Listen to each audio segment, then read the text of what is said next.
Visit superbets.co.za and bet with the biggest.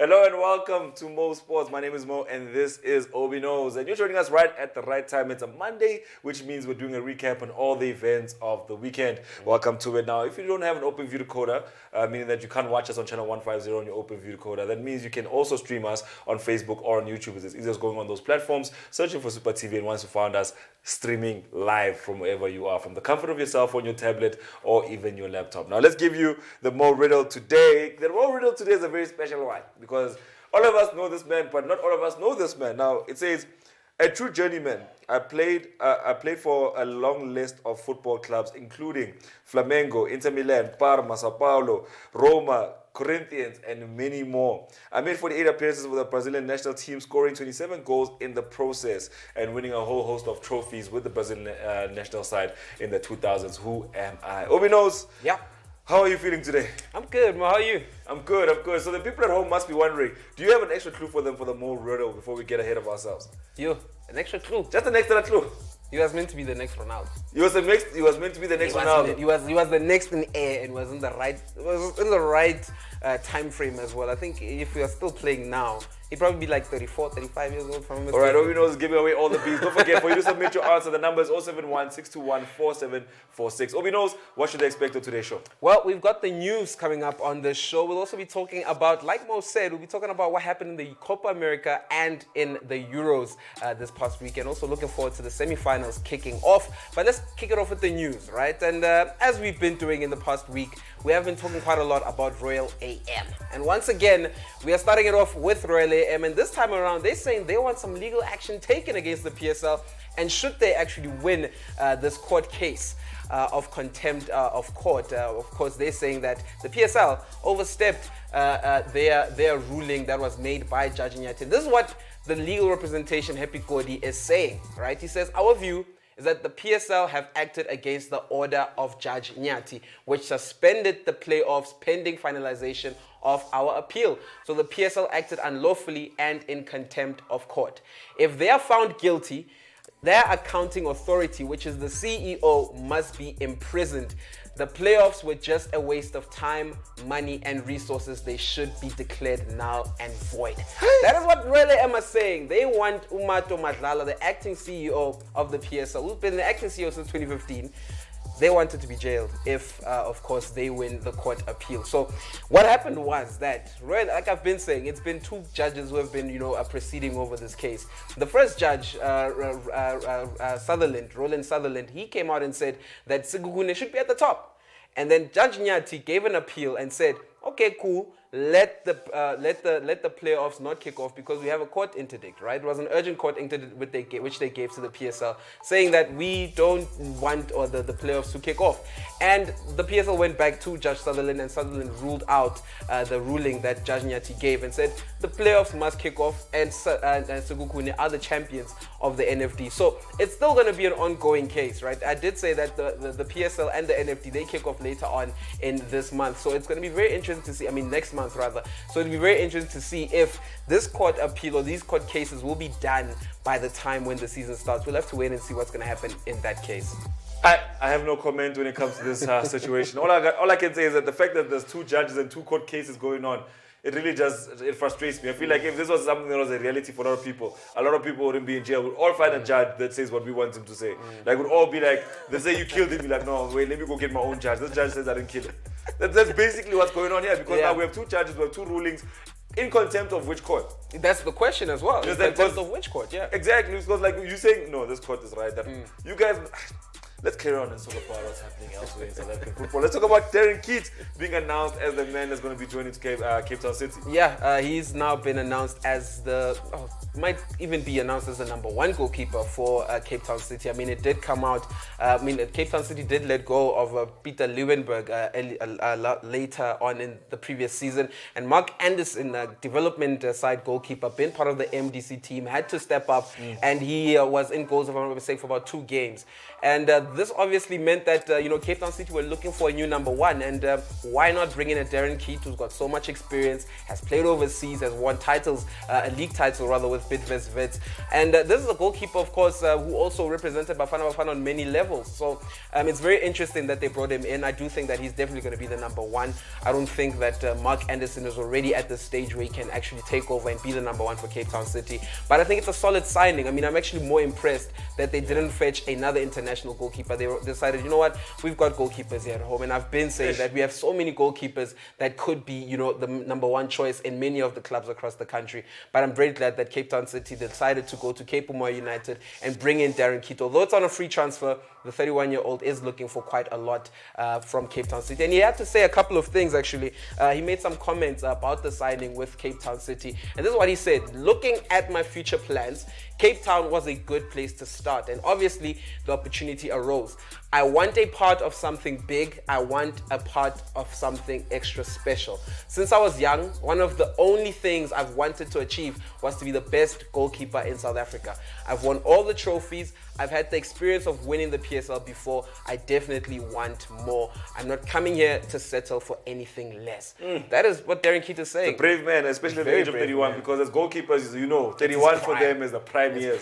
So he can definitely come out and say that. But another man who's stressed, because he's facing a very unpredictable opponent, is Pitso Mosimane. Because Pitso Mosimane at this moment in time has come out to say that, guys, but Kaizer Chiefs are unpredictable. And he's correct. I mean, Kaizer Chiefs are the Man City of what's been happening in the CAF Champions League, because we expected them to get knocked out. In fact, they're the Real Madrid of this season, last season's CAF Champions League. Real Madrid was supposed to be knocked out in the group stages. Yeah. They came out, they faced all the wrong opponents, they made it through and fell at the final hurdle. Yeah. So Kaizer Chiefs also, they faced all the tough opponents. Yeah. They were not supposed to make it out of their group. In fact, Kaizer Chiefs were not even supposed to win the league. Yeah. I mean, Kaizer Chiefs at this point in time is a very unpredictable team. Last season, we all counted them in as the league champions. 2 seasons ago, they failed. They went out to the CAF Champions League. We're like, with that failure, they will never. Then they're now in the finals. Yeah. Very unpredictable. Why is Pitso complaining about them? Well, Pitso's not really complaining, but what Pitso is telling the Egyptian media in Egypt is that, guys, you can't be trying to justify what's happening at Kaizer Chiefs. You can't really, stress yourself about, finding out how they play and what that type of style of play is, because they also don't know. They also that's what Pitso says. So I'm thinking this is probably indirect shots. These are strays. These are indirect shots, and this is what Pitso actually had to say in a press conference about Kaizer Chiefs. He says, I knew Kaizer Chiefs well when I was in SA. This is a team that last season when I was at Sundowns were number one from the beginning until the last 15 minutes. And it's the same team. So you ask yourself, what happened to this team? But you must not look at them on how they have played in the league. Only focus on how they've been in the Champions League, how they came to the final. No one is lucky to get to the final. So that's what people say. So he's not disrespecting Kaizer Chiefs in any way, but I do think those comments are a bit factual. But those are facts. But did he have to? He had to. I mean, right now the Egyptian Premier League don't quite know Kaizer Chiefs the way he knows Kaizer Chiefs. Yeah. And he had to state that these guys were leaving the league. These guys ran away with the league. Yeah, they did. And then in the last 15 minutes of the season, they lost it. How do you explain it? I feel like in world football, it's a case study for young managers. Like maybe you're doing your FIFA C license, it's a case study. How did Kaizer Chiefs blow it? But the question... It's the same team. He's right. It is the same team. These guys have a transfer pad with the same faces. Only thing that's different is that Parker plays a lot deeper. That's the only thing that's different. You know what I mean? It's the same guy. Maybe if you're trying to look for a lot more difference, you say Katanda grew his hair. It's the exact same team. It's a completely different situation. I mean, but let's not talk about Katanda. Let's move on. Let's talk about Kamavinga going to Manchester United. Is this a done deal? No, it's not. But the reason why it's such a big topic of conversation is because it looks like Man United are very serious in the transfer window this season. I mean, they already brought in Jadon Sancho. I mean, but they've done big this time around. I mean, they've brought in their main target, and this is the man that, of course, they're trying to to bring in next. You know, we're talking about Eduardo Camavinga, a French midfielder whom Paul Pogba has been praising for quite the longest time. And Pogba's also said that he wants to play next to Camavinga. So I could just imagine a midfield trio of Camavinga and Bruno and Pogba. And in my mind, that seems very, very... It seems something like it could be very hard to stop, right? But he's only 17 years old. I mean, 18 rather. He's only 18 years old. His contract expires at the end of next or this coming season.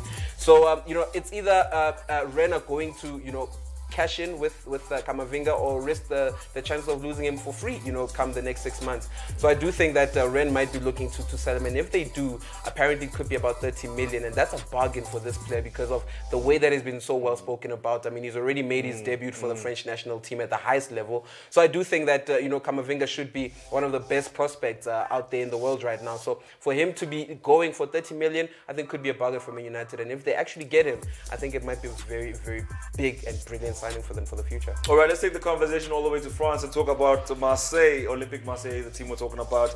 Now, Coach Sampaoli, since he arrived, he's not been able to get active in the transfer window, and now he definitely is signing Cengiz Ünder and from Roma, so he's a Turkish international. He signed him, brought him down to Marseille. Paul Lopez is a player that he also wants to come compete with Steve Mandanda. Steve Mandanda, a great goalkeeper, but has not lived up to that hype in recent years. And we're also talking about Guendouzi and Saliba leaving, joining from Arsenal. So it's going to be a very renaissance situation at Olympic Marseille that I can't wait to see. But let's go on and talk about the big news. The problem that Arsenal might have is that they get players on loan, but they just can't manage to keep them. And here's another one that's on his way again. Odegaard might be returning. In fact, is returning to Real Madrid after a 6-month spell with Arsenal. He was a starter when he arrived, eh?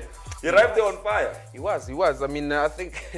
He was a very pivotal player because they needed that type of player. They needed a number 10, you know, someone who would be able to sit in behind the strikers. And with Ozil, of course, departing for Fenerbahce, they needed someone in that position. Emil Smith-Rowe lifted his hand, and we saw him, you know, performing quite a lot in the last 6 months in that position. Yeah. So look, I do think that Arsenal are, of course, desperate right now to get someone in there since Odegaard has left. So it's going to be a big there's big questions that are being asked about, you know, the management because of the priorities in the transfer market. They're looking for goalkeepers, they're looking for defenders, but they're not looking for a player who's going to be able to carry them from, you know, who will be able to carry the ball from the central midfield and into the third half of the field. So I do think that Arsenal at this present moment are really desperate, and they are looking at names like James Maddison, who could go for a high amount of money. I mean, if you look at the transfer targets that they actually have, Mo. Dude, first of all, since the year 2000, Arsenal has always had some hot prospects. They almost signed Xabi Alonso, they almost signed Toni Kroos, they almost signed Dimitar Berbatov, they almost signed Ronaldo. Like, they almost signed everyone. Some of the stories are like, yo, we spoke to his mom and his mom agreed. The next day he was at Manchester United training under Sir Alex Ferguson. So when it comes to Arsenal, I think the only player that they've ever wanted and they actually got was Ozil. I think that's about it. But besides, there's always been a long list of potentials for Arsenal. I feel like this is another one. Madison, that's why I said, now because Madison is a very hot prospect for Leicester City. Leicester City won't let him go. The Leicester City is not a small club. They might. But OB knows. To be honest, they might. Champions League football for going to figure out the FA Cup. They might. I mean, it's still Arsenal. I mean, you might say all you want to say about, you know, Arsenal Football Club right now, but it's still Arsenal. It still has the potential of getting back to that big time, you know. And look, I mean, the biggest problem for me, like I'm saying, they are targets. I mean, they've been poor in the transfer market. Look at who they left or let go last season. The goalkeeper at Aston Villa, Martinez, and he turned out to be the best player for Aston Villa, winning, you know, Player of the Season for Aston Villa there. And now they're looking to replace Martinez with another goalkeeper. Of course, Matt Ryan was there on loan, but they're looking at the likes of Sam Johnson. They're looking at the likes of Aaron Ramsdale. See, that's the thing about this team. They're always looking at these players. Let's take a break. When we come back, we'll continue the conversation by first checking the Egyptian Premier League, then go into Euro 2020.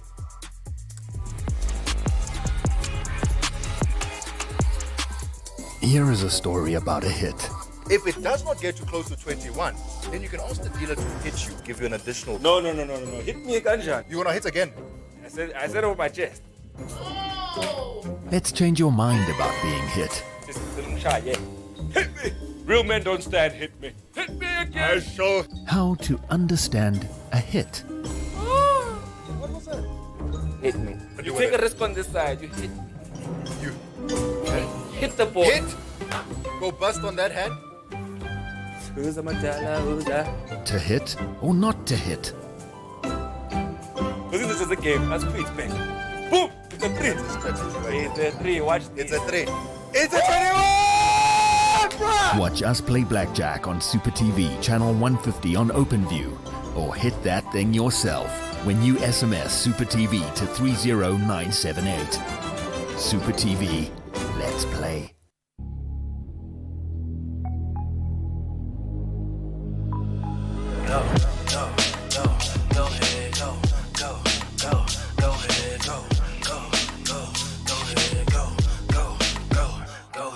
Today I'ma wake up a new man, driving a new road, develop a new plan. I'll never be blue, man.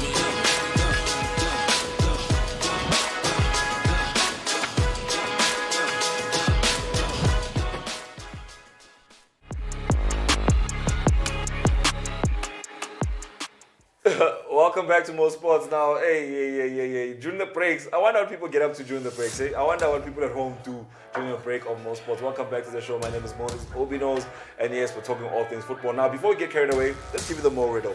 The Mo riddle today reads as follows. He was a very hot prospect in terms of Brazilian football. He made a couple of appearances. He scored a whole bunch of goals. What actually shocked me about this guy, he didn't make more than 300 appearances in his club career. He made 240-something appearances in his club career, and then he went on to score 120-something goals. He was not the most. I think when he was prolific, it was just in a short space of time, and that's when he was in the spotlight. That's when he was at Inter, your Parmas, your Fiorentinas, your Flamengos. I think that's where he was on the spot. But if you know the answer, the number is 071-621-4746. Another Brazilian striker we're looking at today that's just a big name that never came to fruition. But we'll talk about it just now because I heard that this man is actually living in the favelas right now. Yeah. Yeah. He's enjoying life. I He's think I know who you're talking about. I think I know who you're talking about. I think I know, but it's fine. If you say you're going to talk about him later, it's fine. We'll talk later. We'll talk about him later. Now let's talk about Al Ahly. We just talked about their manager, but now we need to talk about the football club. They have 2 more games before they go face Kaizer Chiefs, but they lost the previous game, and then the game they just played now, they actually won. So we're talking about the 4 games they had between the last Champions League game they're playing and the next one they're playing, which is around 4 games, right? So they've lost 1, they've won 1.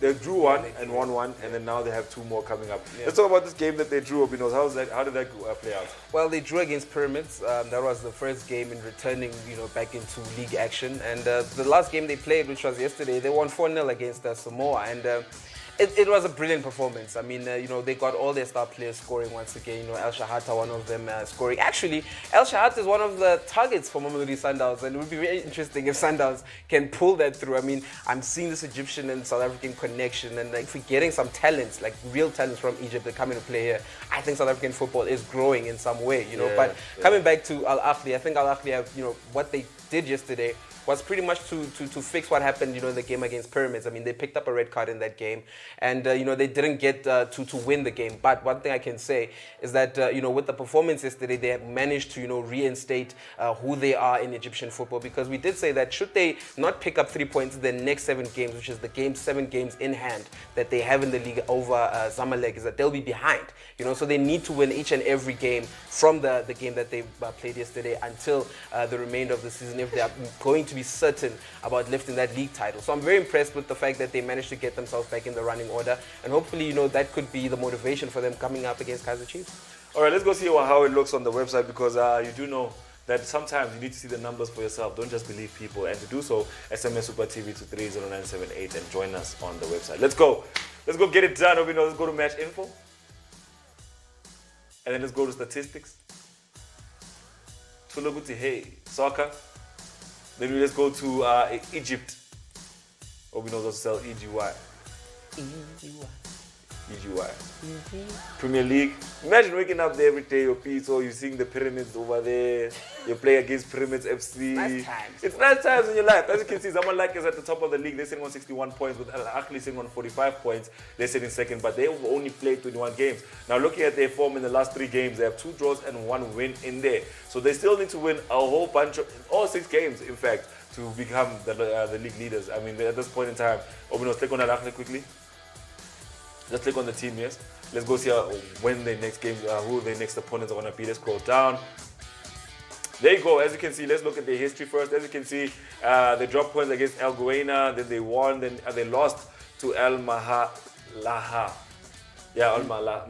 Al Mahala. Yeah, El Mahala. And then as you can see, El Tah went on and they actually got beaten by Al Ahly. Then they played Zamalek match day 21 and they basically drew out 1-1. But you see now, the funny thing is that those match days are not the same. It's like PL 28, PL 27, PL 21, because all these match days are mixed around because these guys have been gone for the longest time. So if you look at the game that's going to be played against Al Masri, that's supposed to be for match day 18 and they're going to be playing against the other teams as well. National Bank Egypt, they're coming on the 22nd and that's when they're going to play Kaizer Chiefs in between those fixtures there. In fact, why is there no Kaizer Chiefs? Because we're looking at the league. Because we're looking at the league. So as you can see, that's how it looks at this moment in time. It's very confusing at this moment in time because you don't know. It's not going according to sequence because they play match day 26, 18, 25, 17, 22, 23. You don't know who they're playing when, but that's basically how the schedule looks at this moment in time, and that's what's going on in Egypt in terms of Al Ahly and the football that they're playing. Obi knows, let's put the website away. Let's talk about the Euro 2020. You know, the mood changes when you get here, Obi knows. The mood changes. This guy even took a pause. You have to take a pause. You have to be dramatic about it. Because right now, is it going home or is it going to Rome? It's going to Rome. It's going to Rome. It's going to Rome. It's like at home. Wow. I mean, think about it. Think about it. Do you think that after all these years, since 1966, 66 Obi knows. Some people's parents were born in 1966. Some people's grandparents were born in my grandparents were born in 1996. 1996? They were. 1996. 1966. Sorry. 66. 1966. Your grandparents were born in 1966? Well, I think so. But I'm only 24. And I'm the first grandchild. I'm not arguing. I'm not arguing. What I'm saying is, when you said your grandparents were born in 1996, I was like, My bad. Fine, let's talk about Italy and Spain. Obi knows Italy, the favorites to win this game for obvious reasons. They've been the star turn in this tournament. But Spain might just upset them. Are you not worried about that? I'm not worried. I'm not worried about Spain upsetting them. I think Italy, one thing they do is that they play fluid football. They score goals and they defend very well. And that's the opposite of Spain. You know, I mean, yes, Spain did score like 5 goals in 2 games in a row. You know, they scored about 10 goals in 2 games. So I think that was very impressive from them. But throughout the campaign, throughout the whole Euro season, they have not been the Spain that we've always known from yesteryear, you know, and I think it's very important for Spain to also get the support from home, because that's one thing they haven't been getting from the time when the squad selection was given out. They didn't get that, you know, support from the fans. A lot of people have been complaining, and that's one thing that Oryazabal actually says in the comments that he has made more recent, and we'll bring them up just now. But I do think that Spain are a team that could cause a potential trouble to Italy, but at this point of time, I still do think that Italy have it in the bag. Okay, let's talk about Spain here for a second. Now, Spain from 2008 till now, looking at different parts of the pitch, looking at different players in the pitch, you think about a midfield that Spain used to dominate the whole world with. You know what I mean? They still had a powerful midfield back then. And looking how they started off the Euros, they didn't have the services of Sergio Busquets at their disposal. Once Busquets arrives, he wins 2 men of the matches in a row, and he's been the most pivotal player in the team. And it shows you just how much the balance that Busquets brings into the side. I mean, they're a good side, but they just don't have the leadership anymore. They don't have the Ramos screaming at them from the back. They don't have a striker up front who's putting the ball behind the net. But what they still have, at this point, it's more of a, you are done, you're finished as a team, but you still have that one thing that makes you tick, and that's Sergio Busquets. To be honest, they left the other thing that makes them tick. No, but you went to Paris Saint-Germain in that time. But they left? Yeah, but he's gone to Paris Saint-Germain, it's no stress. Okay. But the point is, if they had taken him, then Real Madrid would have contributed a player. They were just like, you know what, we don't want to deal with him. As long as it will be fine. They even got Emerick Laporte instead. They're like, no, we need somebody else. Malporte it up. So as you can see, my thing is, right now, Spain doesn't have that squad. They don't have the midfield. They don't have the players that have that hunger. They don't even have the best goalkeepers in the world. What they do have is just this one guy who's able to make a midfield tick. The question is, can he make a midfield tick against Italy's defense, against Catenaccio, against a team that puts 5 at the back with the best 2 centre-backs in the world? Bastian Schweinsteiger coming out to say these are the 2 best centre-backs in the world. Somebody, Jose Mourinho came out and said, these guys should be given a Harvard classroom to teach central defending. You know what I mean? You're talking about a team that has a defense. And as you know, so Alex Ferguson also said all those years ago, defense is when you title. And we're talking about a defense that's solid, a midfield that is very, very humble, that works hard, and a strike force that even if they miss, they will get a chance. In fact, they're they're more potent than what Spain has. Yeah, So great. do you think that is it enough that Sergio Busquets has all of this on his shoulders? Do you think that without him, do you think Spain make it this far? Look, I think without him, Spain possibly do make it this far. I think they've had favorable draws. I think they've had favorable teams to play against, until this point.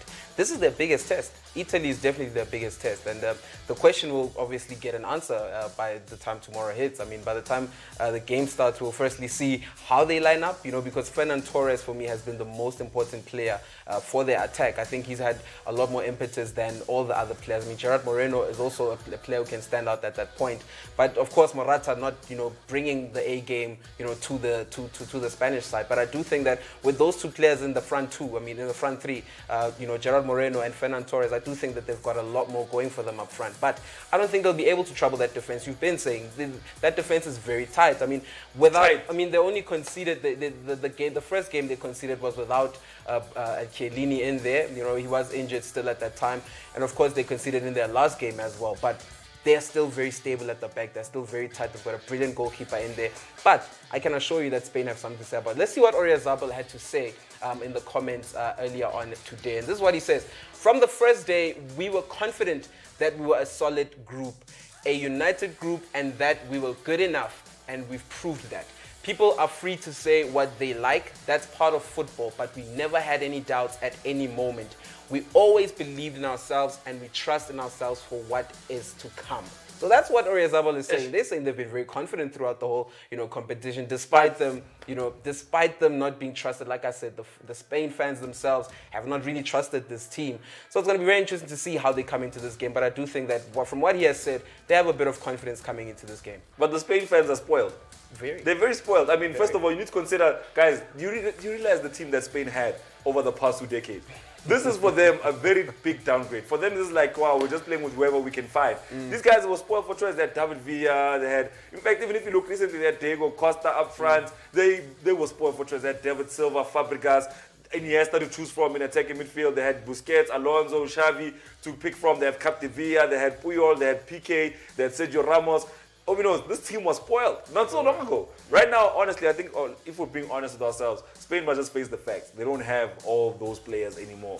They're going through a decline. And for them to have achieved this, for me, is quite impressive with what they were working with. On the other side, Italy, they declined starting in the late 2000s. This is now a rise into a new generation because 2006 they went on to win the World Cup. They went into the 2010 World Cup dismal, the Euros dismal, and they started to come back into their own. And now this is the new generation that's actually taking up the baton and doing the most of it. So let's go into the website. Let's go see how the semi-final goes head-to-head between these two sides. Let's go, OB.KNOWS. Italy, Spain, let's go try to do a head-to-head and see how it goes. Match details. Wembley Stadium. Anything to keep England out. Semi-finals, boy. Anything to keep England out. As you can see, there we go.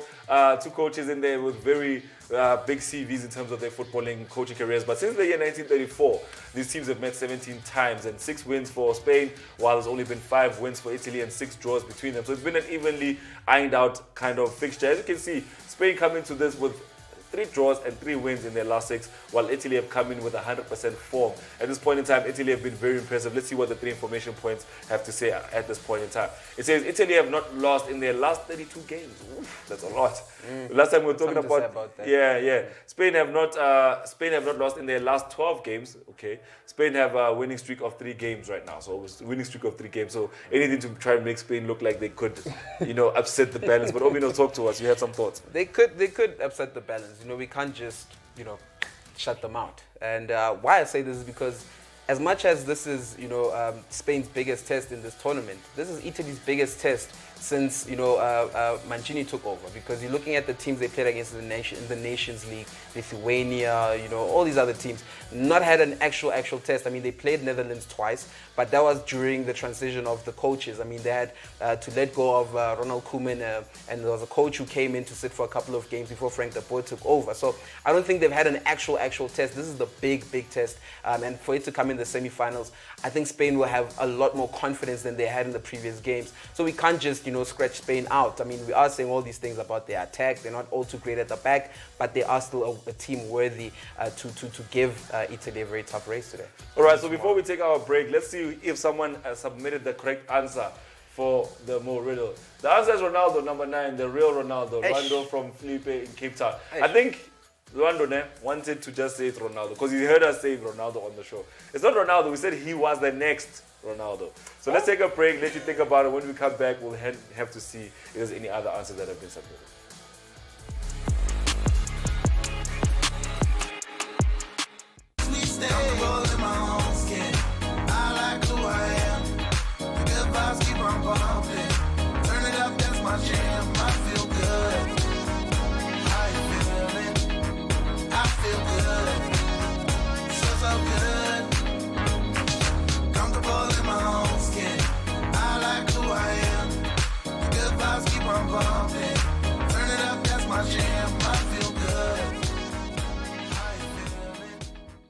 This is Mike. Mike uminyile because iteam yakhe yadliwa. It's almost full time and his team is 1-0 down. Mike placed a bet that his team would draw. But wait, what's that? An equalizer! Wavuka uMalambane!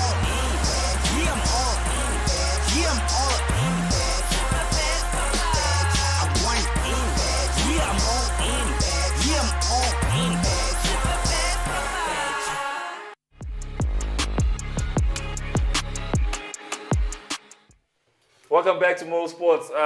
You're joining me right on time for us to just definitely do this to OB.KNOWS. Oh, ye of little faith. I don't Welcome have back little to faith. the show. I don't have little faith. What do you mean? We'll talk about this just now. Welcome back to the show. My name is Mo. This is OB.KNOWS, and we're talking all things Euro 2020. Let me remind you of the Mo riddle because we already had an answer, but this person gave us the incorrect answer. He's on the right path, Brazilian lineage-wise, but it's not the right answer. So here's the Mo riddle. You can read it for yourself, and if you have the answer, the number is 071-6214-746. If you send it right now, we will put it up just before the break and see if you were correct or if you were wrong. But he's basically a Brazilian legend. He played for a host of clubs. I'm talking about Flamengo, Inter Milan, Parma.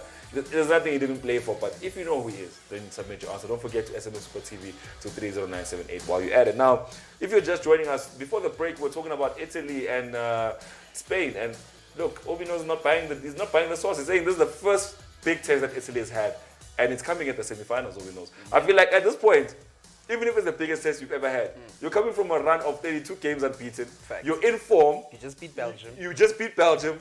Like, you will dig deep for this one. They will definitely dig deep. We've seen teams that have had great form coming into games with big sides, and they actually dug deep. And I mean, when you look at when Liverpool played Leipzig in the last season Champions League, Liverpool were going on a dismal run. You understand? But in that game, they were able to dig deep. They were able to dig deep and beat Leipzig over 2 legs. So I'm thinking that, okay, fine, you are speaking fact. This is the biggest test. And as much as I've tried to make up over it and just let everyone at home think that Italy is the best team in the world, the fact of the matter is that, yes, they did play 32 games against a subpar side. But OB.KNOWS, they beat Belgium. I get it. They beat Belgium. They did. They beat a Lukaku. Belgium side. They beat a Belgium side with Roberto Martinez. Me, that's my case, boy. If that coach knew how to coach, boy, that would have not happened. We would have seen Belgium winning this thing, boy. All right, let's carry on and talk about England versus Denmark, where there is a coach who knows how to coach. We're talking about Gareth Southgate. Not only is he stylish, but he's the man who's coaching. He knows how to coach. He's going home, guys. He's going home. I thought you wanted Tony Pulis in there, boy. I still want Tony in there. I still want Tony to England. I think I should start that hashtag. Hashtag Tony to England. Guys, Pulis is the man. Okay, let's do this. Yeah. English fans, I just need us to concentrate for a second. If Gareth Southgate does not manage to go past Denmark or to win this thing, hashtag Pulis needs to go on. Hashtag Tony Pulis. But that's not before the you guys squad he lose out has on the now, World Cup. boy. This is a different generation. This is a different English team generation, boy. They've got too many creative players to be playing that football you want them to play. They're not. Unless if you want to put the Ben Whites, you want to take that whole Bendy squad and take all the English players and Sean Dyche's assistant coach. You know what I'm Sam. saying? You know what I'm saying? Then we're talking something Ravaz different. there. But right now, England are in a space where they've got so much talent, my guy. And this is talent not only in an English point of view. They run, they're strong. No. This is football talent, my guy. These are guys who will hold the ball on their feet and take a man on, find a pass, 1-2. You know, this is a team which I feel, like I said in the previous, before they started getting their form and playing well against Ukraine, they've got Rolls Royces in there, my guy. Use them. Use those Rolls Royces. And we saw what Sancho did. We saw the difference that he made in that attacking trio for England. So I do think that maybe, just by making that change, Gareth Southgate might have just saved his life with me. You know the problem here is that 4-0 later, people have forgotten about who England really is. Guys, let me explain to you. England is not the first time they've had stars on this team. It's not the first time. But like this? It's not This the first time. type of players. These type of players. In fact, if we take it back, These right? type.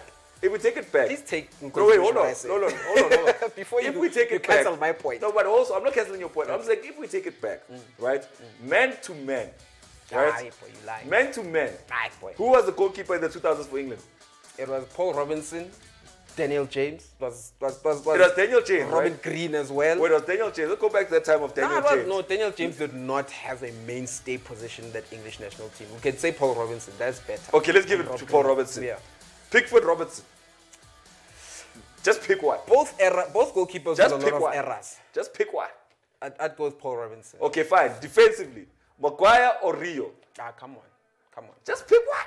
Come on. Just come pick one. on. Just pick one. Rio. Okay, fine. Midfield. In fact, let me make a midfield trio just to be fair with you. Paul Scholes, Steven Gerrard, Lampard, ne? Versus Hot. Kevin Phillips, Very Rice, hot. Very hot. and Mount. Very hot. Very hot. Kevin Phillips, Rice, and Mount. Pick one. Kevin Phillips, what and Mount? Yeah, Rice and Mount.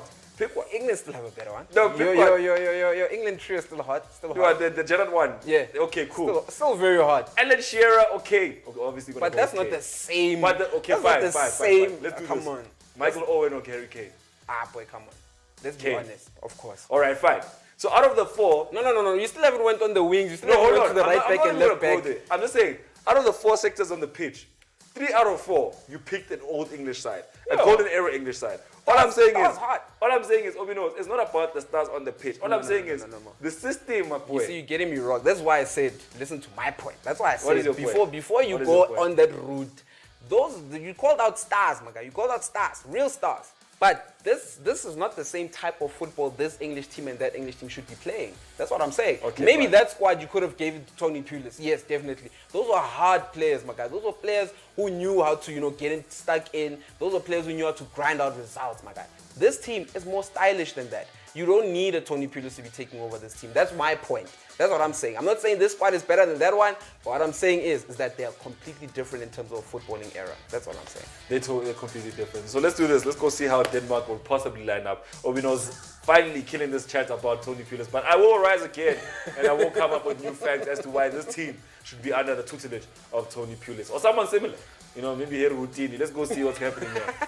Let's go down Obino's and go see the players in this lineup, the possible lineup that the website usually gives us. So as you can see, a lot of Christiansens, a lot of Paulsons, all of the sins are here. So as you can see, Paulson in that front three, Braithwaite. Funny how Braithwaite has been a striker who's not been getting the goals, but he's been very influential in Denmark's rise so far. I mean, he's been making the correct runs, putting the defenders off their positions, and people have been able to occupy spaces like that, like Paulson himself, and getting goals. And then looking at that midfield, number 23, very, very tangible name there, but the man who's next to him, number 8, Delaney. Guys, what do you say? That midfield pairing is too much also. So when you look at this team, the 3-4-3, it looks like it's working in this tournament. And look, they also have a quality keeper in Kasper Schmeichel. They have Christensen, a very seasoned defender. The thing is, I'm very, how do you put it? I'm very disappointed in the fact that we didn't see this coming. Like, a lot of people didn't see this coming, but look at the squad. I mean, there's a very balanced squad that they have here. Not a lot of big names, not a lot of players who are the mainstays in their team, the main man, but these are players that are able to work for each other and die for each other on the pitch, which makes this a very dangerous team. So let's put those out of the way. And that's what my argument is when it comes to teams like this. Like, you don't know who to point at. Yeah. You don't know who to man mark. All you know is that these guys are going to die for each other on this pitch. Yeah. And we've seen it with Denmark throughout this tournament. Since they lost against Finland, they've been a different side. I think... And if history serves us well, Spain lost their first game against Switzerland in the 2010 World Cup. And they beat them, yeah. And then they went on to win it. Yeah. Finland beat Denmark in that first game. Eish, boy! Yeah? Eish, my boy, you say? You became goosebumps, Yo, man. It's too much. Boy, but okay, they still need to get past England. That's the first hurdle that they have right now, is to pass England. And my question would obviously be, I think I have an idea of how they could beat England, just the same way, they've been doing this whole season. I mean, this whole campaign, go down the wings, get the crosses in, get your players running into the channels, that type of football. So my question would obviously be, is England going to do what they did against Germany, which was play to the Germany system, where they went with the 3 at the back and they went with the 4 in the midfield and the 3 up front? Will they do the same thing, or will they be like, this is Denmark, let them play the way we want them to play? I think that could be the downfall for England. The problem with England never find the same. As soon as I start saying things like, it's coming home, it's late. It's late. I'm actually more worried about England now than ever before, because they made it this far without saying anything. Now they made it this, it's coming home. You know what I'm saying? There were shirts, Mo. There were shirts out before the tournament started, my guy. It's coming home. Yo, my guy. Are they sure? There's songs even, my guy. It's coming home. They feel more sure right now, and I don't blame them. The problem with a team like Denmark, like I said, not only that, the balance of the strategy they use. Like, you don't see Denmark over-expanding themselves. You don't see them throwing 5 men at you, trying to beat you there, throwing players into, you know what I mean? They will send 3 or 4 players at you, at your defense, try to break you down from there. They're not going to send 5 players like England does. England throws 5 players at your defense and then they try to play from there, which is a problem that if you're playing against a team that's quick enough, I mean, a team with a Martin Braithwaite who can run with that ball, they might hurt England, you know what I mean? But the question is, do you think England go through? Do you think it's going home? I said it's not going home. I said it's going to Rome. That's what I said, right? But to be fair to England, especially in their last game against Ukraine, although they scored 4 goals, they were not rushing anything. I mean, if you look at the way they played, they were very calm on the ball. They respected their opponent. They were calm. They controlled the game, So if they come with that same mentality, then maybe we could be talking something different. But I do still say that if they, by any chance, does Gareth Southgate decide that we're not going to respect them like we did to Germany and play them, with the formation that they play, if he decides to go another way, Joaquin Mailer's going to have a field day in that game if he's not given a man to mark. All right, I've been talking all this smack about England. Let me come back down to earth. Guys, let's be honest. England has a lot of leaders in that lineup. We're talking about Maguire, captain of Manchester United. Henderson, captain of Liverpool. We're talking about Harry Kane, captain of Tottenham Hotspurs. They have a lot of leadership. They have a correct balance. They have a very humble and not understated midfield. Like we were talking about the stars of yesteryear. These players are not stars. These players are still hungry to achieve in their careers. Most of them have not won any major trophies. Only Henderson coming in there with the Champions League and a Premier League. And you're looking around the pitch, only Sterling coming in also with the Premier League title. Those players, Declan Rice, your Kevin Phillips, they're not players that are now overstated and sitting on billboards as the men who deliver the trophies. These are players that are working hard and Bashai Kharaf. But when they do, the balance is with England. For the first time in England's history, they have a good side that is not star-started. They have a good side that is balanced, that has a strategy, and a coach is coming up to be able to use the players, like OB.KNOWS has been saying. Forget the straightforward approach. Let's try putting a little bit more flair. And that's what we actually cried about in the first game, when he played so many number 10s that you couldn't quite see what he was trying to do. But now it's matured, and now that we see strategy, we're starting to see a side that can actually go on and win this thing. But let's go make our best slip real quick. Do we know football as well as we do, hey? Let's go see him. Let's go make this thing happen. Let's go to the website. Don't forget to SMS Super TV to 30978. OB.KNOWS, let's scroll down to the... No. Where's the football specials? It's not there. You have to go to Euro first, the tournament specials. Tournament specials. Oh, okay, cool. All right. Hey, no, move. Let's say England reached the final. Finalist. No. See there where it says England reached final. Let's go to England reached final. And then let's go say yes. But you sure you don't want to say no? Let's say no. No, let's say yes. Let's say yes. Put 10 rand on it just for... Let's make a double bet slip here and predict the final club. Yeah, come, Italy. Put Italy down. Okay. Put Italy down as well. And then let's go put say yes. I see. You already know this. Oh, that's England. Let's go up. Yeah, this is England, yeah. Well, Italy are less likely to make it to this final. I guess it's because of the untouchable opponent that they have. So just make 10 rand, like I said. Put 10 rand on it. 10 rand. Spends like clip. Minus the 1-0. 10 rand. Second team. Come on, it's 3 rand we're going to make there. We lose 10 rand for this team. All right, no, let's put the website away. When we come back, we'll continue to make this best slip and other best slips, because we'll also look at the Copa America.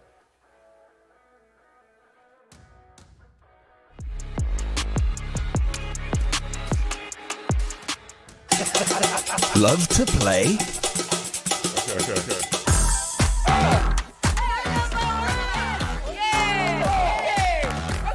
know that if you get this... Yes, if you get this goal, like 10,000. Okay, here's my logic.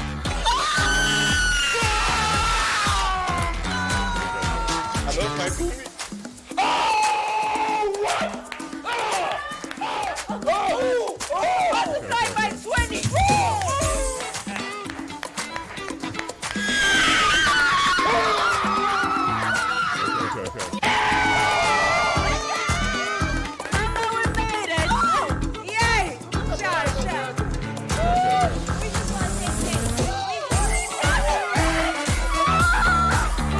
Don't miss out on your favorite instant and live games this week. Catch Let's Play every day of the week at 2:30 p.m. only on Supa TV OpenView channel 150.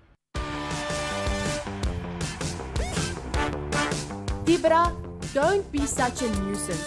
Just SMS Supa TV to 30978 and join in on the action.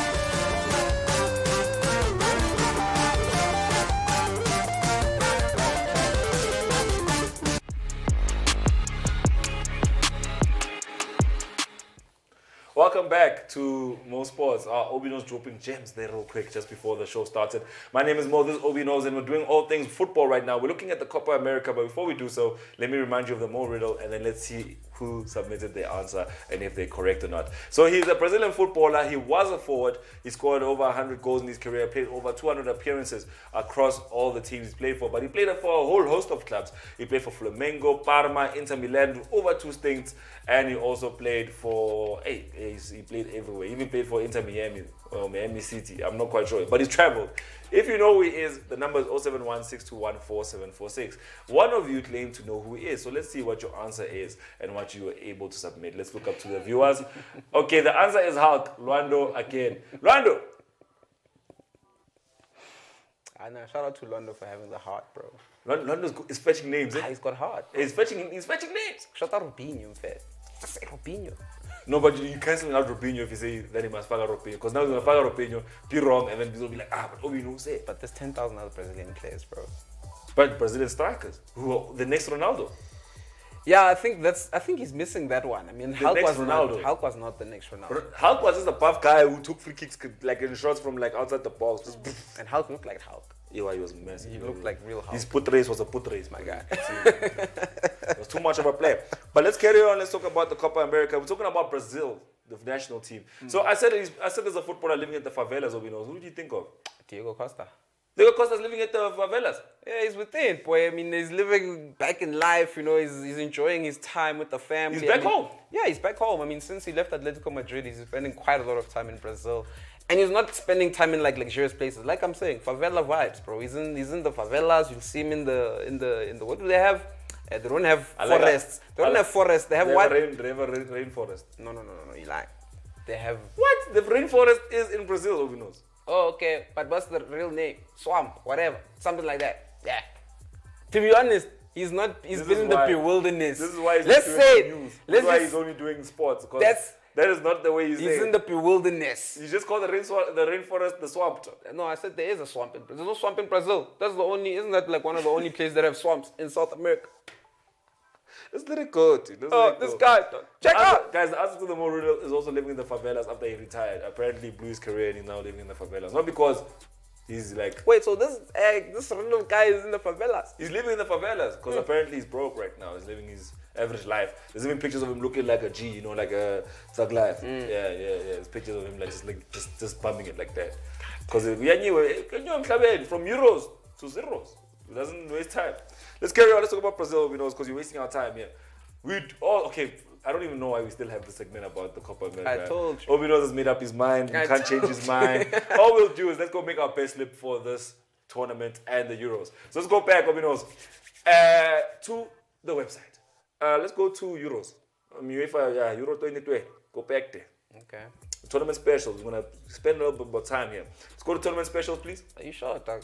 Go. Player of the tournament. I don't quite know who that will be. Say elimination of Denmark. Because if you're saying they won't make it past the semi-finals, hey, go up. Let's say semi-finals, let's leave it there. Hey, but Denmark, you think England takes it home? I said England's not taking it home. Then put 10 rand on Denmark. See, all these 10 rands are going to add up, you know what I mean? Like no, 10 rand there, 4 rand there, 5 rand there. Look, are we saying that Denmark's going to be eliminated in the semi-finals? Yes, that's exactly what we're saying. Yes, that's what we're saying. Yeah, then put 10 rand on it. 10 rand on it. Come on now. If you really want it. We're only making 2 rand. Oh, there's another. He's not giving up. All right, no, let's save him for just before we give the riddle answer. What is his next answer? This man is not giving up. He's like, let's go to Spain, semi-finals as well. So they're going out now, semi-finals. Okay. And then put 10 rand on it. We're going to add up these 10 rands. Then we're going to do Italy final winner and we'll do England final. Just like I don't think England takes it home. I think England may reach their first final in years. So, wait, you wanna say winner? Yeah. No, go to England elimination. Elimination. Yeah. And then close the other ones. They just close those ones. Yeah, we'll just want this one. Let's go up. And then say winner. No, say runner up. England's gonna be a runner up in this tournament. Guys, we were beyond just making best slip. Now we wanna put our words out there. 10 run. Sleep. 25 at least. Yo, 225. Put it there.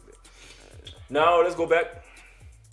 At that time, I want England to win because of Jordan Henderson, but I'm not being loyal right now. Top goal scorer, do you want to try? So at this present moment, it's still Ronaldo and Patrick Schick at the top. Yes, they've both got 5 goals. But they're both out. Harry Kane is definitely scoring, boy. They both have 5 goals. How much does Harry Kane have? Yo, Harry Kane has 3. So Harry Kane won't, unless if he hits a brace or a hat-trick in this game, which is likely, because he is in goal-scoring form. Let's give it to him. Nah. You don't trust? Okay, fine. Let's leave the goal scorers alone because clearly you don't trust. Move. Let's close this one. Let's go back to the game. Let's go make our proper bets. Like the normal bets that we usually make. Oh, wait. We can go to goal scorers quickly. No, not there. Close tournament specials. Top goal scorers. Go to goal scorers. Say on top of American football. Say Copa America. Say everyone from Brazil. Go to Brazil. Say everyone from Brazil. Nah, Fine. Neymar has to be in there, not Sandro. they've given us the highest odds at the top. Yeah, they go down. They hide the players that you want. You know what I mean? Firmino, give Firmino a goal. It's Gabriel Barbosa. He scored. But you wanna give Firmino a goal? Give Firmino an anytime goal. Boy, you're wasting our money, boy. Okay, don't do this then if you don't want to do it, bro. But I'm just saying you're wasting our money with Firmino scoring a goal, boy. Dude, Firmino's a goal scorer and he plays for Brazil. You know this. Boy, please. You know just as well as I do that he's a goal scorer and he plays for Brazil. In fact, he might start even because Gabriel just got a red card. Exactly. In fact, you might say he'll score 2 or more goals. Just put it there. Chief. Just put it there. You need to place bets on thing as well. Okay, fine. Let's go put the traditional bets first because you don't wanna risk it. Let's go put in the traditional bets first. With Bobby, you're betting on Bobby to score. Bobby will score a brace, bro. One from a corner, one from a cross with a header even. Boy, if that happens, I'll give you some. Obi knows. We already made this one, but give it to Spain, give it to England, and let's call it a day. I mean, give it to Italy, both the home sides. They give it to both the home sides. Okay. Home side, and then make the best slip, and then we'll go make Argentina, Brazil best slips. We'll be right back. So yeah, guys, let's find out if you've submitted the right answer for the Mo Real. Don't forget, he is a Brazilian striker. He played in the 2000s. He was very prolific, but this is what he had to say. Okay, my last guess, Kaká. Yo. I got it this time. Rwando, JJ, Rwando. You are lost. Let's see the other answers as well. Let's see if anyone came close or at least was correct. What do you think, dude? Bro, I think we can check out some more answers. Let's see. It has to be... Whoa. Okay. Luis Adriano. Good call. All right. Good call, but wrong. Wrong. But Luis now it changes the complete the answer. whole. You don't say Luis Adriano, then it's the wrong answer.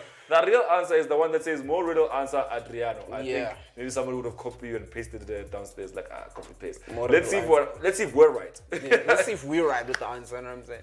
The answer for the Mo Riddle is Adriano. So once you put Luis in front of it, it just changes the guy altogether. Because then he has an afro and he's a big ass guy. Yeah. Actually, funny enough, let me not reveal.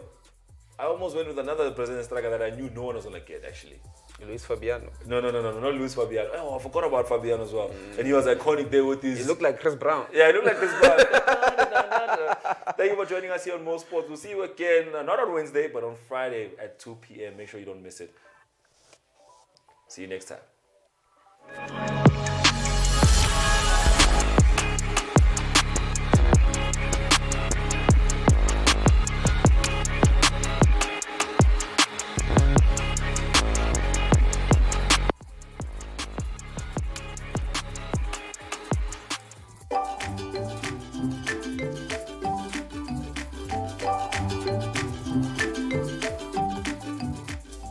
Welcome to Super Loves. Today, it's all about 3 things. Now, it's all about pets, it's all about food, and it's all about the things that happen at home, especially our Plomakasi, a native of either Boma Temis, Mambisa, 1632. Basically. So those are the things that we want to be dealing with today on Super Love. So the first segment is all about the videos that we basically think or control. So let's start off with something that all of us can relate to. Let's get the video on. Something that we all can relate to. Now, before we play the video, let me just remind you that all of us, no matter if we're 80 students, 60 students, 50 students, you've gone through this. Obi, you've gone through this. Obi is behind is the ghost voice for today, but definitely, Obi, have you ever gone through such a situation? When you're the first to finish an exam. Yeah, press play. Press play. I've never been the first to finish an exam. I have, and I failed No matter dismally. how much I studied or how less I studied. First of all, it was cold that day. On the big toe. I was like, I'm not finishing this exam. So there was a question there like motivate your answer. I was like, go answer, go. Then I left. I was like, I can't do this. Let's press play. What would you say to the critics that suggest that you failed the exam, considering the fact that the smartest kid in the grade is still writing as we speak? Well, you know, all I'd say is that, it's not fair to judge a student's intelligence based on how quickly or how slowly they write the exam. I mean, different students have different writing strategies. I just have a strategy where I don't overthink things. And, I'm pretty confident in my own ability. And that's all I'd have to say to the critics. Yeah, thank you. Press pause. Or you want to start it again? Please start it again. Yeah? Please start the video again. Oh, what the mouse, please. Oh, we didn't hear the whole speech. I definitely needed to do this for a couple of exams, especially last year. In fact, 2019, I needed this, Obi. What would you say to the critics that suggest that you failed the exam, considering the fact that the smartest kid in the grade is still writing as we speak? Yeah, all I'd say is that, it's not fair to judge a student's intelligence based on how quickly or how slowly they write the exam. I mean, different students have different writing strategies. I just have a strategy where I don't overthink things. And, I'm pretty confident in my own ability. And that's all I'd have to say to the critics. Yeah. You just said he has a strategy where he doesn't overthink things. You know what kills me with this one? The worst part after this is after when you're chilling with your friends and they're all going through the answers. And they're like, didn't you see question 3.4, bro? And you don't remember any of the questions. I always leave. I'm like, I can't even stand for this. Or when everyone is talking about the same answer and your answer is just ish. My answer was go, answer, go. And there's another one where someone was like, imagine now you're writing an exam, you don't know question 1.1.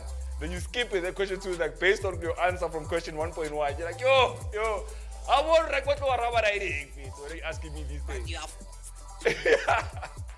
Let's go to the next video. Let's see what we have coming up next.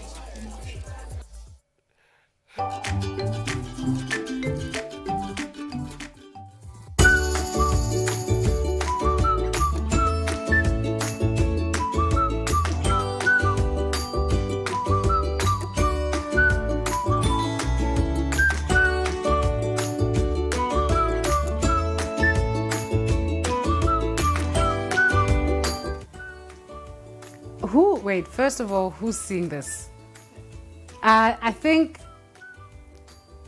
6,000?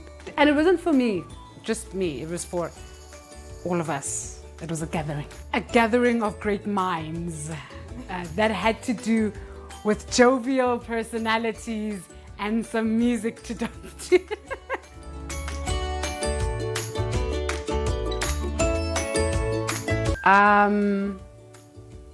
Insurance?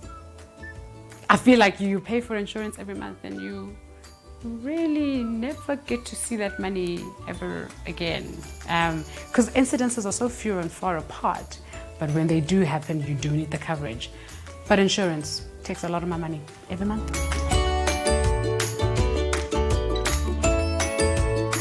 My life. I don't own it. God has my life together, but I've been gifted this life and it's the most priceless thing I have. It's my own life, yeah.